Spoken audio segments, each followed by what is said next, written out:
Bonjour, bonne année, bienvenue pour cette nouvelle vidéo avec le Crafty Friends Club. Le Crafty Friends Club, ou CFC, c'est un petit groupe de copines qui vous propose tous les 2 mois des tutos autour d'un thème commun. Les liens des copines en description. Le thème de ce mois-ci, Art Nouveau. Et l'Art Nouveau, qu'est-ce que j'aime ça, toutes ces courbes, tous ces déliés, tous ces... Non, il y a erreur. C'est pas art Quoi? nouveau, c'est art déco qu'on va faire. Oh non! Ah bah si, désolé, c'est le vote, c'est comme ça. Le thème ce mois-ci, Art déco. Bon alors du coup, place au tuto, Alors en fait, ce n'est pas que je n'aime pas l'art déco. Il y a plein de références que je peux avoir qui vont se situer dans une ambiance art déco. C'est juste que c'est un style très codifié avec des formes géométriques assez précises et que mon esprit un petit peu perfectionniste, tu vois, il n'est pas en paix avec ce genre de choses parce que je veux que tout soit parfait. Donc là, j'ai essayé de me relaxer pour faire quelque chose qui soit un petit peu plus simplifié. On va donc s'aider de Google ou d'encyclopédie, si tu as encore ça chez toi, et qui vont t'aider à avoir une base. Donc on va chercher une aile ouverte d'oiseau qui soit anatomiquement à peu près juste ou schématisée. Et ce schéma, on va encore le simplifier davantage. On va en retirer les formes les plus basiques. Pour cela, tu vas avoir donc besoin de tes ailes et tu vas avoir besoin de reporter les formes les plus basiques sur une autre feuille à l'aide d'une tablette lumineuse, et si tu n'en as pas, tu peux faire ça en t'aidant de la bonne vieille technique de la vitre. En gros, tu te mets sur une vitre et tu te sers de la lumière du soleil pour avoir de la lumière derrière et pouvoir reporter ton dessin sur l'autre feuille.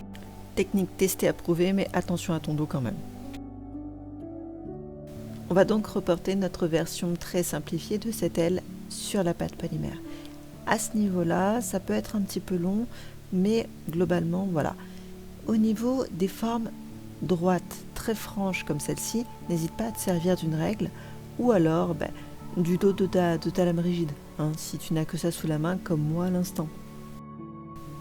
Tu le verras un peu plus tard, mais si j'ai fait quelque chose de très simple sur l'avant, j'ai essayé de faire des formes un peu plus complexes dans vraiment l'inspiration art déco à l'arrière. J'aurais pu faire l'inverse, j'aurais pu faire des formes beaucoup plus élaborées sur l'avant, ça ne changeait pas grand chose à la technique finale, tu vas le voir, et faire des formes un peu plus simples à l'arrière. C'est toi qui décides, c'est ta pièce, ton choix, tu verras ce qui te plaît, ce qui te convient le mieux. Pour ma part, je voulais vraiment que l'avant réponde un minimum, en tout cas, parce qu'on n'oublie pas, on reste relax. Je voulais que ça corresponde un peu à l'esprit art déco, à ces formes géométriques vraiment très simple et très rigide, et partir un petit peu plus en freestyle à l'arrière, puisque de toute façon c'est pas quelque chose qui est visible, il n'y a que moi qui le sais, mais voilà, moi ça me permet de me sentir bien, je sais que la pièce elle est finie, et c'est ce qui me plaît, tu vois, c'est cette beauté un petit peu cachée, ce sens des détails. Pour cette pièce, je vais essentiellement travailler 2 couleurs, le noir et le doré. Le noir, j'ai fait un mélange de noir, de pâte translucide, et j'ai rajouté également des paillettes de façon à ce qu'il y ait un petit côté un petit peu chic. Le doré, pareil, j'ai fait quelques mélanges pour avoir plusieurs nuances de doré et avoir une couleur un petit peu plus vibrante au niveau du doré. Et je vais commencer à travailler le doré, à appliquer des bandes de façon à créer des motifs.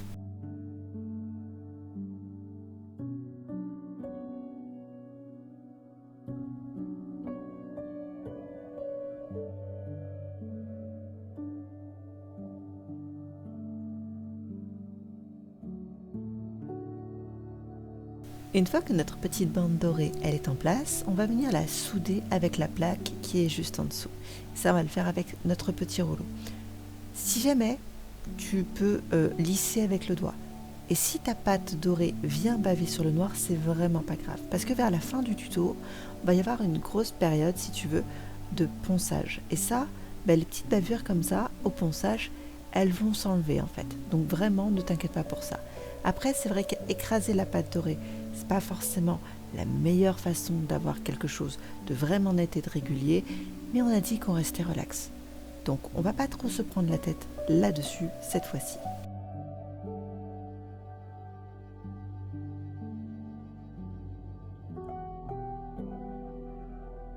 À travers ce petit motif, on essaye de rappeler d'une certaine façon les plumes des ailes. Alors c'est très basique, c'est très simplifié, mais c'est une façon de rappeler une forme.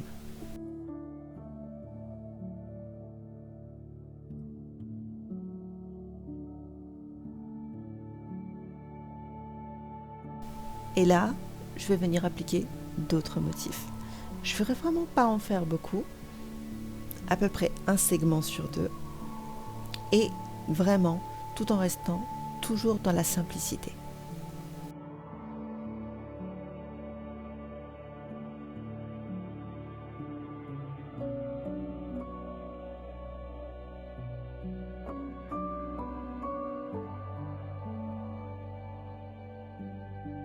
Ensuite, je vais appliquer de la peinture de façon à ce qu'elle rentre dans tous les petits détails de la création. Là, la peinture, c'est de l'Icing et je l'ai choisie parce qu'elle est très très fort en pigment. Je l'ai appliquée avant parce qu'il y a quelque chose qui se passe lors de la cuisson de la peinture acrylique qui peut être assez intéressant avec la pâte polymère. Seulement, d'habitude, je travaille avec de la PBO et l'Icing, après cuisson, elle est restée assez souple. Et du coup, elle a fait un petit transfert, tu verras ça sur la fin. J'étais un peu surprise parce que d'habitude, avec la PBO, je n'ai pas ce problème. Dans ce cas-ci, il aurait donc fallu appliquer la peinture après cuisson et pas avant. Mais ça, c'est pas grave. Au niveau de l'assiette creuse, je vais m'en servir pour donner une forme à cette aile. Une forme un petit peu arrondie parce que comme ça va être quelque chose, un ornement pour les cheveux, je veux que ça puisse avoir une forme un petit peu arrondie pour épouser la forme de la tête. Et hop, une petite pré-cuisson. Comme d'habitude, pour assurer l'adhérence de notre semelle arrière, je vais utiliser de la polymère liquide. Je l'étale avec le doigt pour assurer qu'elle soit bien répartie. Tu peux le faire avec un gant ou avec un outil en silicone. De toute façon, quand tu manipules de la pâte polymère, n'oublie jamais de bien te nettoyer les mains entre chaque étape, de ne pas, par exemple, aller prendre ton goûter avec les mains pleines de polymère. C'est pas quelque chose que je te recommande. On parle de matière plastique, t'as pas trop envie d'avoir ça à l'intérieur du corps. C'est d'ailleurs pour ça que tu vois mon vernis se dégrader au fur et à mesure de la création, parce que je passe quand même pas mal de temps à me nettoyer les mains en fait. Ma semelle arrière elle est placée et je vais arriver au moment où je vais devoir placer le peigne. Le peigne, ce que je veux c'est qu'il y ait un léger décalage de façon à pouvoir le planter dans mes cheveux sans problème. Donc je mets une première bande de pâte qui va aider en fait à maintenir le peigne dans une position et je vais mettre une seconde bande de pâte, ça va être pour fixer le peigne à la création.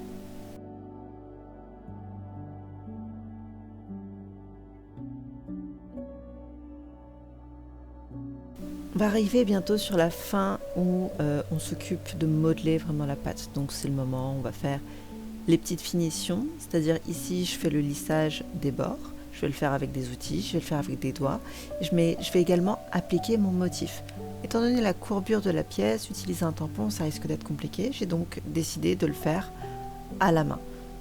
Pour autant, tu peux essayer d'appliquer de la texture, si jamais, sur la pâte avant de la mettre en place. Ça peut être très intéressant, je pense. Et voilà l'arrière. Second départ, en cuisson.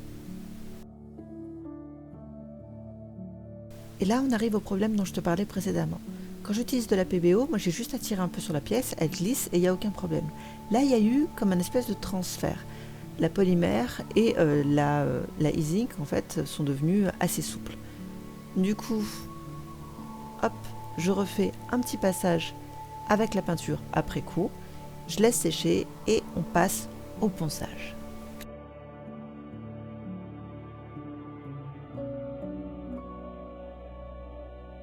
On va pas passer trop de temps sur le ponçage, tu sais comment ça fonctionne. Tu commences avec du gros grain pour enlever, on va dire, vraiment le plus gros de la peinture.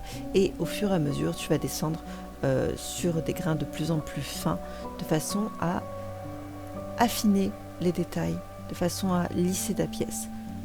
Et sur la fin, je n'ai pas fait de ponçage, j'ai préféré appliquer du vernis. Mais avant d'appliquer le vernis, le petit bonus, le petit strass. Un strass couleur un petit peu bleutée comme les paillettes que je vais rajouter dans la pâte, mais aussi avec des reflets dorés. Ça rajoute une petite touche toute classe, toute mignonne.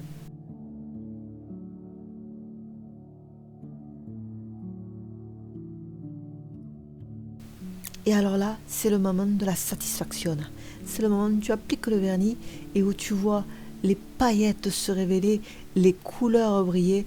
C'est vraiment le passage que je préfère. Bon, regarde-moi ça. Oh. Alors par contre, j'ai fait une petite boulette.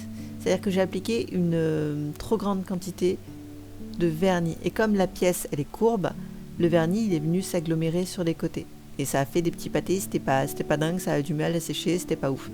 Donc vraiment procéder par étapes et ne pas hésiter à faire 2 couches de vernis au besoin, mais surtout pas faire comme moi. Et nous avons fabriqué ce petit chose que voici. Hein, d'accord. Ouais, bon, je suis quand même contente de la réalisation. Donc, comment moi je vais le porter? J'ai les cheveux très épais et frisés. Du coup, ça va pas peiner à s'accrocher. Malgré tout, si tu as des cheveux beaucoup plus fins, le poids peut faire que l'objet glisse. Donc, je te recommanderais de faire une coiffure avec, mettons, des tresses ou quelque chose pour pouvoir le fixer. Ou alors, peut-être de voir un autre système de fixation pour tes cheveux.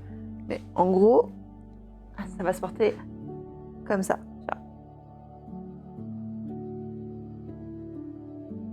Je trouve ça plutôt élégant. C'est le genre de pièce que tu peux créer aussi bien pour un cosplay, par exemple, avec des variations au niveau des motifs et des couleurs, ou pour une soirée un petit peu chic avec une petite tenue. Ça passe très bien et c'est plutôt original. J'espère que ça t'a plu, j'espère que les tutos des copines te plairont tout autant si ce n'est plus, et que tu prendras plaisir à refaire les tutos et à nous montrer le résultat.